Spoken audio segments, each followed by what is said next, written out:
Poin penting, aturan baru masuk perguruan tinggi negeri. Simak penjelasan Mas Menteri Nadiem Makarim berikut ini.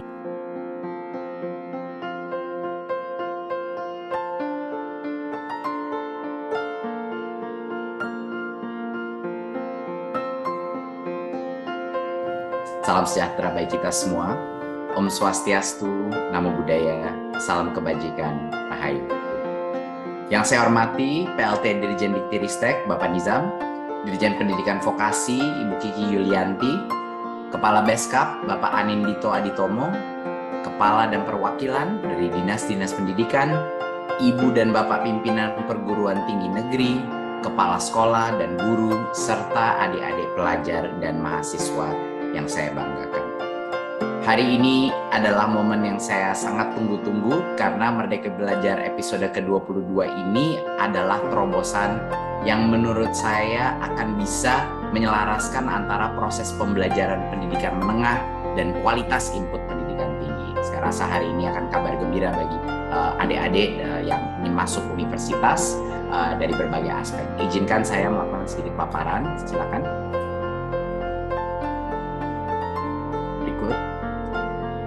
Kami semua tahu bahwa untuk bisa melompat ke masa depan dan bukan hanya mengejar ketertinggalan kita perlu pendidikan yang adil, inklusif, dan holistik. Dan episode Merdeka Belajar ke-22 ini tujuannya adalah untuk membangun jembatan, untuk memastikan bahwa pendidikan kita sebelum perguruan tinggi dan input kita masuk ke dalam perguruan tinggi itu menyambung dan terintegrasi. Berikut. Seperti yang kita tahu, sistem pendidikan kita tujuan utamanya adalah membangun profil pelajar Pancasila. 6 profil ini adalah tujuan besar kita dalam Merdeka Belajar dan tujuan besar transformasi pendidikan Indonesia. Berikut. Yang kita butuhkan sekarang adalah kebijakan. Kebijakan yang akan menjembatani kebijakan-kebijakan Merdeka Belajar di pendidikan dasar menengah dan di perguruan tinggi. Dan jembatan ini adalah kebijakan seleksi masuk perguruan tinggi negeri untuk memastikan bahwa transformasi baik di pendidikan dasar menengah dan pendidikan tinggi itu terjadi terintegrasi ya, dan ada sinergi di antara semua perubahan yang kita lakukan. Berikut. Ya. Kita ingin transformasi seleksi masuk PTN ini semakin menyempurnakan mekanisme-mekanisme yang sebelumnya sudah ada. Ada beberapa prinsip dasar perubahan yang ingin kita dorong. Kami ingin bahwa pembelajaran yang terjadi di sekolah itu adalah pembelajaran yang menyeluruh dan mendalam. Kita ingin juga prinsip perubahan, dan ini harusnya sudah sangat jelas dengan arah kita dengan AM. Kita lebih fokus bukan kepada pemadatan materi, tetapi kita fokus kepada kemampuan penalaran. Itulah yang terpenting. Bukan berapa jumlah hafalan yang dikuasai oleh siswa-siswa kita, tapi kemampuan bernalar. Kita juga ingin bahwa perubahan ini lebih inklusif, bahwa mengeliminasi atau meminimalisir diskriminasi ya, antara yang punya tingkat sosioekonomi lebih tinggi dan yang mungkin masih punya kebutuhan dari sisi ekonomi. Harus lebih inklusif dan tidak diskriminatif. Kita juga ingin proses ini lebih transparan dan terakhir lebih terintegrasi dengan berbagai macam program dan cita-cita daripada mahasiswa kita. Seperti yang Bapak dan Ibu mengetahui, kita punya 3 jalur seleksi untuk perguruan tinggi. Yang pertama adalah seleksi nasional berdasarkan prestasi yang disebut SNMPTN. Kedua, kita punya seleksi nasional berdasarkan tes yang disebut SBMPTN. Dan yang ketiga adalah seleksi secara mandiri pada masing-masing PTN. Jadi semua perguruan tinggi negeri kita ada 3 jalur tersebut. Nah, sekarang saya akan membahas perubahan yang akan kita implementasikan di setiap jalur seleksi. Berikut. Kita mulai dengan seleksi nasional berdasarkan prestasi atau yang dikenal sebagai SNMPTN. Sebelumnya, jalur seleksi prestasi ini memisahkan calon mahasiswa berdasarkan jurusan di pendidikan menengah. seperti yang banyak teman-teman yang sudah masuk lewat jalur ini mengetahui, dulu itu pilihan program studinya itu dibatasi berdasarkan jurusan mereka di pendidikan menengah, ya kan? Apakah IPA atau IPS, track itu yang akan menentukan pilihan program studinya pada saat di universitas. Dan dulu itu hanya mata pelajaran tertentu yang dipertimbangkan atau angka dalam mata pelajaran tersebut yang dipertimbangkan dalam seleksi. Nah, ini menimbulkan beberapa masalah. Masalah pertama adalah bagi peserta didik yang mungkin di umur yang sangat muda itu menentukan dia mengikuti track yang apa, itu tidak punya kesempatan untuk mengeksplorasi. Dia harus menentukan seperti apa grouping prodi yang dia inginkan sangat awal dalam umurnya dia, yang mungkin dia mengalami perubahan dan dia tidak bisa mengeksplor. Mungkin ada orang yang mengambil track IPS tetapi menginginkan mata pelajaran IPA dan sebaliknya. Dan ini melimit fleksibilitas daripada murid-murid kami. Dan yang kedua adalah dampaknya adalah hanya mata pelajaran tertentu yang dianggap penting dalam jalur ini. Jadi banyak sekali murid-murid kita dan juga guru-guru kita malah tidak berfokus kepada mata pelajaran secara holistik, hanya kepada beberapa mata pelajaran yang berhubungan dengan prodi itu. Nah, ini menimbulkan sistem pembelajaran yang sangat terpecah-pecah dan tidak holistik. Berikut. Padahal seperti yang kita ketahui, di masa depan, peserta didik ini sangat membutuhkan kompetensi yang holistik dan multidisipliner. Ya, tidak ada pekerjaan di masa depan pada saat anak-anak keluar dari sistem pendidikan kita yang akan membutuhkan satu ilmu saja. Seperti contoh, insinyur perlu ilmu dasar teknik, tapi juga perlu ilmu desain untuk mengerti bagaimana cara mendesain. Pengacara perlu ilmu hukum yang sangat kuat, tapi ilmu komunikasi sangat penting dalam bidang ini. Sama di bidang film misalnya, di bidang seni atau film, di mana ilmu dasar perfilman itu sangat penting, tapi tanpa mengerti pemasaran, dia tidak akan bisa juga sukses dalam memasarkan produknya dan talentanya dia. Nah, proses seleksi PTN ini harus mendorong pembelajaran yang menyeluruh dan multidisiplin. Dan ini adalah kenapa kita melakukan perubahan. Berikut. Perubahan terbesar yang akan kita lakukan pada seleksi nasional prestasi adalah kita menambahkan suatu kriteria minimal 50% daripada kriteria. Itu adalah nilai rata-rata rapor secara keseluruhan daripada murid tersebut. Dan sisanya adalah komponen penggali minat dan bakat. Sisanya itu adalah nilai rapor dari 2 mata pelajaran pendukung untuk prodi tersebut, atau prestasi, dan atau portfolio untuk prodi seni dan olahraga. Nah, perubahan terbesar di sini adalah kita memastikan bahwa minimal 50% daripada bobot penilaian dalam jalur seleksi nasional berdasarkan prestasi ini adalah minimal 50% itu nilai rata-rata rapor secara keseluruhan.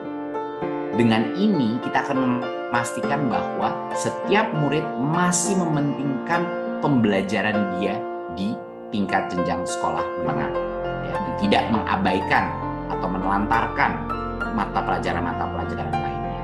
Tetapi tetap PTN bisa menentukan komposisi persentase antara komponen 1 dan komponen 2. Ya. Jadinya asal minimal 50% itu nilai rata-rata, sisanya adalah terserah. Bisa nilai rata-rata ditinggikan oleh PTN, bisa juga seluruh 50%-nya lagi pilihan dari PTN dan prodi tersebut untuk menentukan apa komposisinya. 2 mata pelajaran pendukungnya berapa persen, prestasinya berapa persen, dan lain-lain. Ya. Dan penentuan ini bisa saja berbeda antara prodi di dalam PTN yang sama. Jadi kalau di dalam PTN yang sama, prodinya berbeda, mereka masing-masing prodi boleh menentukan komponen beratnya. Apakah dia mau 50% full kepada 2 mata pelajaran pendukung, atau mungkin dibagi 25% mata pelajaran pendukung atau 25% prestasi dalam suatu lomba atau suatu kriteria kompetisi, itu dipersilahkan kepada PTN. Tapi perubahan yang terbesar adalah kami memasang 50% daripada bobot itu adalah nilai rata-rata secara keseluruhan, seluruh mata pelajaran. Sehingga semua mata pelajaran masih ada bobotnya dan nilainya. Berikut. Ya. Dan apa yang akan terjadi kalau kita melakukan? Nah, untuk bisa sukses di jalur ini, peserta didik ini harus menyadari bahwa semua mata pelajaran itu masih penting. Ya. Jadi mereka fokus untuk belajar secara menyeluruh. Ya, saya rasa banyak sekali guru-guru akan sangat senang dengan ini, karena banyak sekali guru-guru di tingkat SMA yang mungkin sudah melihat anaknya sudah demotivasi di beberapa mata pelajaran tertentu dan fokus kepada hanya area-area yang berhubungan dengan prodinya. Ini memberikan para siswa untuk menggali minat dan bakat secara tekun, ya, tingkatkan prestasi mereka, memberikan insentif untuk meningkatkan prestasi, dan mengeksplorasi pilihan prodi yang sesuai dengan minat dan bakatnya. Ya. Dan juga ini meningkatkan transparansi terhadap kalau anak itu ingin mengetahui apa sih komponen penilaian untuk masing-masing prodi di masing-masing perguruan tinggi, ini bisa secara transparan tersebut bisa dicari. Dan anak itu bisa melakukan perencanaan yang lebih matang. Dan tentunya dukungan orang tua dan guru agar peserta didik dapat berprestasi dan memilih prodi yang sesuai minat bakat itu sangat penting untuk mensukseskan jalur seleksi prestasi ini. Berikut. Sekarang kita masuk ke bagian kedua, yaitu seleksi nasional berdasarkan tes. Berikut. Saat ini SBMPTN itu mengujikan banyak materi, banyak sekali mata pelajaran. Pasti teman-teman kita yang sudah mengikuti jalur SBMPTN sudah sangat mengenal bahwa sebenarnya jumlah informasi yang harus dihafal untuk menguasai tes-tes mata pelajaran itu begitu besar. Kita melihat juga pola-pola di sekolah-sekolah kita, di sekolah-sekolah menengah kita, bahwa banyak sekali guru terpaksa atau terdorong, tertekan untuk mengejar penuntasan materi. Dan dengan tekanan itu kurang menekankan pemahaman. Karena ada UTBK, udah SBMPTN. Jadi tekanan itu benar-benar mendorong banyak sekali guru-guru kita untuk fokus, dan bahkan orang tuanya juga menekan guru-gurunya untuk fokus kepada pertanyaan soal-soal UTBK. Dan guru akhirnya menghabiskan waktu belajar untuk melatih mengerjakan soal-soal ini. Dampaknya apa? Kualitas pembelajaran yang mendalam itu turun di dalam sekolah-sekolah kita. Dan salah satu dampak terbesar juga, saya sudah berbicara dengan berbagai macam mahasiswa mengenai masalah ini, adalah banyaknya peserta didik yang tertekan, ya, orang tua yang tertekan untuk harus mengikuti berbagai macam bimbingan belajar per mata pelajaran yang harus diambil di tes SBMPTN. Ya, tekanan ini menjadi beban finansial, beban mental bagi murid, dan ini adalah sangat sulit dan sangat diskriminatif terhadap peserta didik dari keluarga yang kurang mampu, yang tidak mampu untuk mengikuti berbagai macam bimbingan belajar yang mahal. Nah, seleksi masuk PTN ini harusnya tidak menurunkan kualitas pembelajaran pendidikan menengah, dan harus lebih inklusif dan adil, tidak diskriminatif pada peserta didik dari keluarga yang kurang mampu dan tidak mampu untuk membimbelkan anaknya. Jadi apa perubahan besar yang akan kita lakukan di SBMPTN? Berikut. Karena itu, seleksi nasional berdasarkan tes sekarang tidak ada lagi tes mata pelajaran. Saya ulang sekali lagi. Tidak ada lagi tes yang spesifik ke setiap mata pelajaran. Ini akan diganti dan disederhanakan. Hanya ada satu tes skolastik yang mengukur kemampuan bernalar siswa.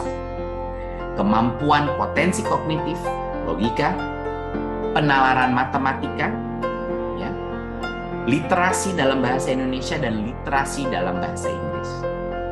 Jadi kami harap ini akan menjadi kabar yang sangat gembira bagi para calon-calon pengambil seleksi nasional berdasarkan tes, di mana tidak ada lagi tes mata pelajaran dan hanya ada satu tes yang tidak berhubungan dengan penghafalan materi, hanya berhubungan dengan kemampuan bernalar ya, problem solving, potensi kognitif melalui tes skolastik ini. Dan literasi yang kita maksud dalam bahasa Indonesia dan bahasa Inggris bukan teknik gramatika kemampuan, tetapi kemampuan mengerti logika daripada daripada teks tersebut. Benar-benar literasi yang secara mendalam, pengertian, comprehension daripada pertanyaan tersebut. Berikut beberapa contoh tes-tes kognitif, dan tentunya peserta didik tidak akan kaget dengan jenis-jenis pertanyaan seperti ini karena banyak dari mereka yang sudah melalui asesmen nasional, di mana banyak sekali kesamaan antara asesmen nasional dan juga tes-tes yang akan masuk di SBMPTN yang telah direvisi seperti ini. Jadi semua pertanyaannya adalah mengenai mengerti logika, ya, dan bisa menganalisa suatu problem yang kontekstual. Ikut, ya, di sini kita melihat salah satu tes penalaran matematika, di mana dipresentasikan data, dipresentasikan suatu konteks dalam situasi yang real, dan anak-anak didorong untuk melakukan analisa yang mendalam mengenai situasi ini. Dan bisa kita mengetes bagaimana anak itu bisa menggunakan informasi yang ada untuk memecahkan suatu permasalahan dan menjawab pertanyaan tersebut. Berikut, seperti poin saya yang sebelumnya, tes literasi ini bukan tes teknik mengenai membaca atau teknik untuk bisa menggunakan bahasa, tetapi benar-benar mengerti esensi daripada suatu bacaan, ya, dan bisa melakukan analisa terhadap apa yang dimaksud di dalam argumen di dalam bacaan tersebut.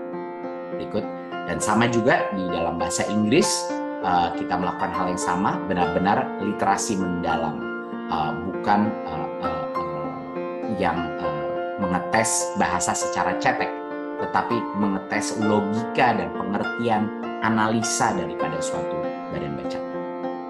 Berikut. Nah, dengan demikian, skema seleksi ini akan jauh lebih adil dan memberikan kesempatan sukses kepada semua yang mengambil jalur seleksi nasional berdasarkan tes. Jadi peserta didik itu tidak lagi tergantung kepada lembaga bimbel-bimbel untuk persiapan tes. Dan bagi banyak sekali anak-anak yang termotivasi ambisi tapi keluarganya tidak mampu untuk mengirim dia kepada bimbingan belajar, ini akan menjadi kabar yang sangat gembira. Dan tidak perlu khawatir lagi harus menghafal begitu banyak konten untuk mengikuti tes seleksi ini. Orang tua pun tidak terbebani dengan tanggungan finansial tambahan untuk bimbingan belajar, dan bagi guru bisa lebih fokus kepada pembelajaran yang bermakna, yang berorientasi kepada penalaran yang mendalam, bukan hafalan. Tidak harus kejar tayang hafalan materi. Dan mereka bisa percaya diri lagi bahwa pembelajaran sesuai kurikulum itu sudah cukup untuk bisa menyiapkan peserta menghadapi seleksi, tetapi harus mendalam, fokus kepada penalaran. Nah, kerjasama antara peserta didik dan guru melalui pengasahan logika dan daya nalar murid, ini yang akan meningkatkan kesuksesan peserta didik, bukan drilling menghafalkan soal-soal tes. Berikut. Nah, untuk yang ketiga, seleksi mandiri, kita akan mendorong perubahan. Saat ini ada beberapa permasalahan dengan seleksi jalur mandiri. Menurut kami, tingginya keragaman jenis mekanisme antara PTN kita itu besar sekali. Besar sekali, semuanya berbeda-beda. Dan akibatnya adalah tidak ada standarisasi yang mengatur transparansi dan akuntabilitas proses. Nah, apa ini dampaknya? Masyarakat banyak yang merasa dan punya persepsi bahwa jalur seleksi mandiri ini berpihak kepada mahasiswa yang punya kemampuan finansial tinggi. Banyak persepsi publik yang kadang-kadang skeptis dan tidak percaya tentang transparansi daripada proses jalur mandiri. Padahal PTN itu adalah instansi pemerintah yang harus memberikan pelayanan secara adil kepada masyarakat. Jadi, kami merasa seleksi jalur mandiri ini perlu memiliki standar transparansi yang sama antara PTN. Berikut. Apa kebijakan kita? Pemerintah akan mengatur agar seleksi mandiri ini dilaksanakan dengan lebih transparan. Step pertama kita akan mewajibkan PTN untuk mengumumkan sebelum pelaksanaan seleksi mandiri 4 hal. 1 adalah jumlah mahasiswa yang akan diterima masing-masing program studi dan fakultas. Kedua adalah metode penilaian calon mahasiswanya juga harus diumumkan secara transparan. Tes secara mandiri atau kerjasama tes melalui konsorsium, memanfaatkan nilai dari hasil seleksi nasional, dan lain-lain. Dan 3, berapa harus diumumkan sebelum seleksi mandiri, besaran biaya atau metode penentuan besaran biaya yang dibebankan bagi calon mahasiswa. Dan keempat adalah calon mahasiswa atau masyarakat bisa diberikan akses untuk melaporkan ya melalui kanal pelaporan whistleblowing system Inspektorat Jenderal Kementerian kalau ada bukti permulaan atas pelanggaran pengaturan dalam proses seleksi. Jadi kalau ada apapun masih ada kanal untuk melakukan pelaporan, masih ada kanal di mana masyarakat bisa berpartisipasi untuk memonitor transparansi.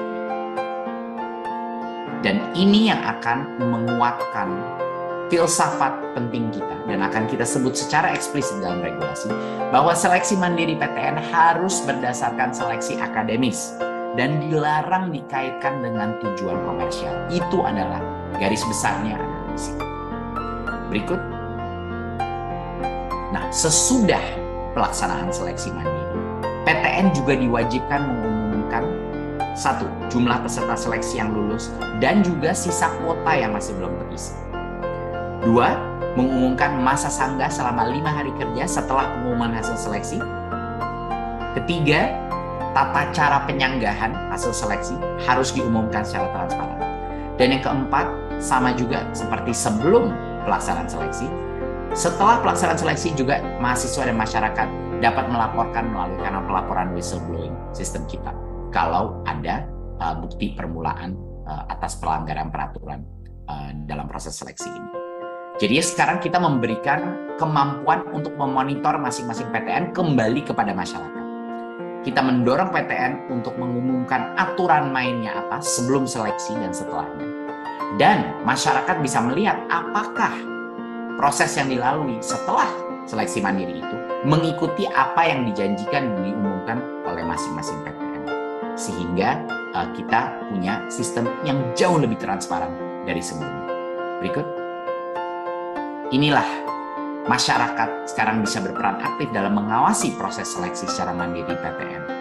Dan apabila memiliki bukti permulaan atas pelanggaran peraturan, bisa laporkan langsung di dalam laman website kita wbs.kemdikbud.go.id atau kemdikbud.lapor.go.id. Jadi kami mengajak masyarakat untuk tolong ikut terlibat dalam proses pengawasan ini sehingga seleksi mandiri ini bisa jauh lebih transparan dan akuntabel dan kepercayaan publik terhadap seleksi mandiri meningkat.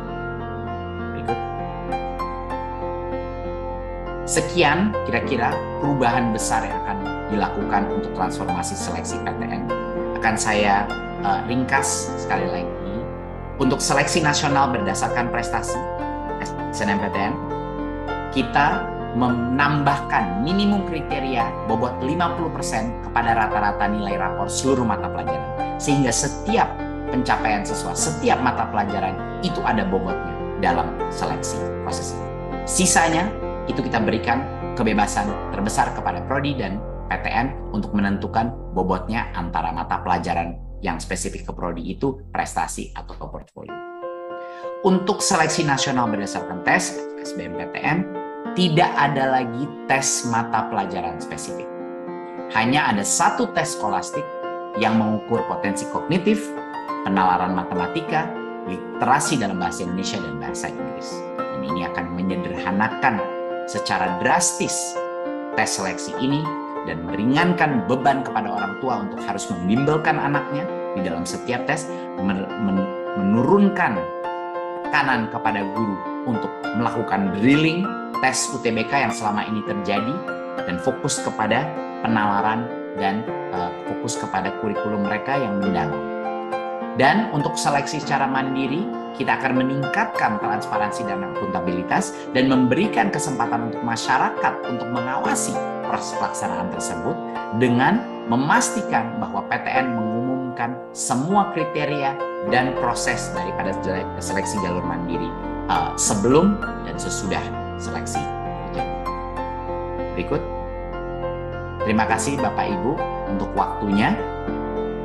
Saat ini kami merasa Merdeka Belajar 22 ini sangat besar, dan saya harap ini bisa menjadi kabar yang sangat gembira bagi guru-guru, bagi murid-murid kita, dan bagi orang tua yang saat ini sedang merencanakan seleksi masuk ke dalam perguruan tinggi. Semoga dengan jembatan kebijakan ini antara pendidikan menengah dan pendidikan tinggi, kita bisa menciptakan jalur seleksi yang jauh lebih transparan dan sangat lebih demokratis, sangat lebih menjunjung tinggi keadilan sosial bagi seluruh rakyat Indonesia, lebih sederhana untuk murid-murid kita, sehingga mereka bisa juga fokus dalam pembelajaran mereka di tingkat jenjang sebelumnya, dan juga mereka punya kesempatan yang sama untuk sukses apapun tingkat ekonomi mereka. Terima kasih. Wassalamualaikum warahmatullahi wabarakatuh.